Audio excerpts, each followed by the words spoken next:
So now we've had some practice with entropy. Let's look at our second and third laws of thermodynamics so that we can understand a little bit more about where entropy fits into this discussion.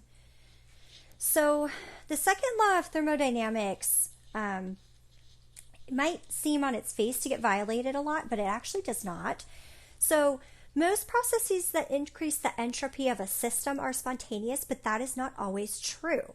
Okay, so you might think about the micelle formation, or if you think about a lipid bilayer formation, this is a spontaneous process. You have a surfactant molecule, so you have a polar head and a nonpolar tail, and they come together so that all the nonpolar tails clump and all of the polar heads are out facing the water. And you're like, wait a minute, it went from a whole bunch of disordered squiggles to an orderly little balloon. But what happened was the water molecules that were surrounding this are actually far more disordered now than they were before. And so it's not always enough to just think about the entropy of the system, although that can be very useful. The second law of thermodynamics states that all spontaneous changes cause an increase in the entropy of the universe. And since the system is part of the universe, delta S of the universe equals delta S of the system plus delta S of the surroundings. Okay, so keep in mind that the planet is not a closed system. Okay, so we have a constant input of energy, and the whole universe, the entropy is increasing. So when we're talking about all things move toward greater entropy, is another way of phrasing this. We're talking about the entropy of the entire universe increasing as time goes on. So entropy can be thought of as like the universe's clock. So let's do another example with ice spontaneously melting. And one of the reasons I'm constantly coming back to this is because it's a process that you know what that looks like. So it's really easy to visualize. So here we have our H2O solid going to H2O liquid. This is our phase change. And we calculated before it's 22.1 joules per Kelvin. Okay, that would be the entropy change for that process. And it requires a transfer of 6 kilojoules of heat to the system. So the enthalpy change is 6 kilojoules per mole. Okay, so we can look at the spontaneity of this process by calculating the entropy change of the universe. Okay, so if delta S of the universe is positive, then the process of the process is spontaneous. And so let's take a look. So at 10 degrees Celsius, negative 10 degrees Celsius, okay? So we kind of would anticipate that it would not spontaneously melt at 10 minus 10, but let's see, okay? So what that is it's 273.15 minus 10. So now we're at 263.15 Kelvin. And remember, delta S of the universe is delta S of the system plus delta S of the surroundings, which is delta S of our system plus Q over T. Okay, so this is 22.1 joules per Kelvin plus negative 6 times 10 to the third joules over temperature 263.15, and this is negative 0.7 joules per Kelvin.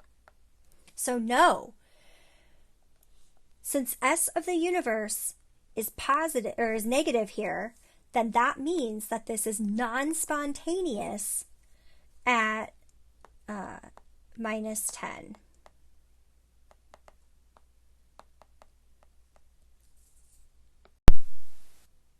So now let's take a look at if it was positive 10. So now we have our temperature of 273.15 plus 10, so 283.15. We've put that into our equation. And instead of minus 0.7 for the entropy change in the universe, we get positive 0.9 joules per Kelvin. So that means that it is spontaneous at 10 degrees. So this is something that we expect, right? And we have shown that for a process that is spontaneous, that we have a positive change in entropy, which is what the second law of thermodynamics states. The third law is even simpler to demonstrate mathematically, because this states that the entropy of a pure perfect crystalline substance at 0 Kelvin is 0. And the reason for that is that at 0 Kelvin, there is only one possible location for each identical atom or molecule, because at 0 Kelvin, there's no movement, it's absolute zero. And so since the natural log of 1 is 0, the Boltzmann constant times 0 is 0. So the entropy of a perfect crystalline substance at 0 K is 0.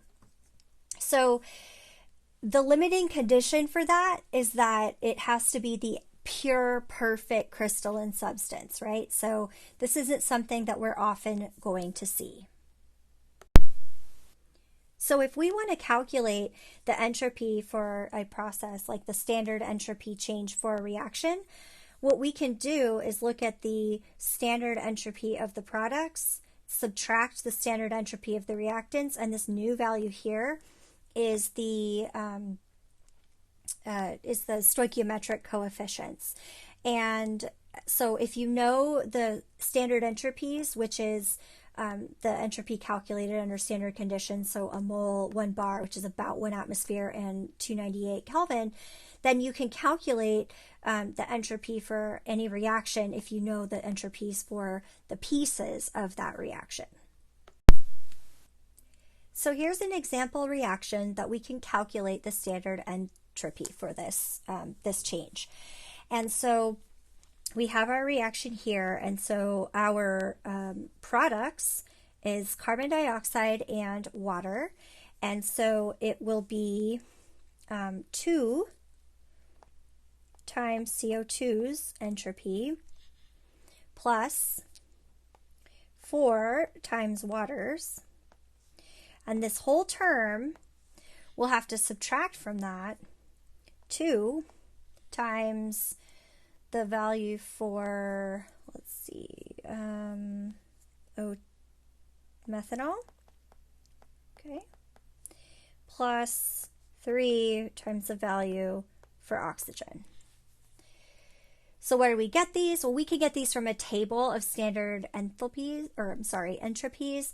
So if you look in your book, table 12.2, and also Appendix G, you can get those values. And so I'll just fill in those numbers for you here. So it would be 2 times 213.8 plus 4 times 70. And that term, you will subtract 2 times 126.8 plus 3 times 205.03. And if you do that math, you get negative 161.1 joules per Kelvin. So since our value is negative, this means that the entropy went down for this reaction. So let's see if that makes sense. Well, we went from a liquid and a gas to a gas and a liquid. Okay, so that didn't really affect anything. But we have 2 liquid, 4 liquid, 3 gas, 2 gas. So you're like, maybe. So if this is happening, then we had to put energy in, or it had to be exothermic, right? Because we see that we have a negative value for entropy.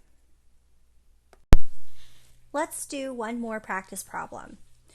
We'll react 4 moles of ammonia with 5 moles of oxygen gas to make 4 moles of nitrogen monoxide and 6 moles of water vapor.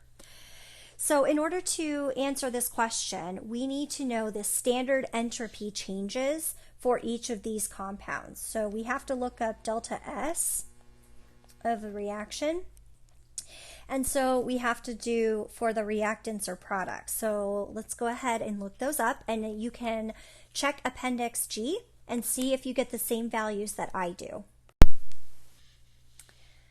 Okay, so here are my values. Now, if you got something different, double check that you had the same phase. So these are all in the gas phase. All right. So remember that delta S of our reaction is delta S of the products minus the sum of delta S of the reactants. So we start with NO and H2O. So it would be 4 times 210.8 plus 6 times 188.8. Okay. And for that number, we get 1976.0 joules per Kelvin. And from there, we're going to subtract 4 times 192.8 plus 5 times 205.2. Okay. And so that would be 1976.0 joules per Kelvin. And from that, we're going to subtract 1797.2 joules per Kelvin. So that is going to equal 178.8 joules per Kelvin. So we see that for this process, our entropy has increased.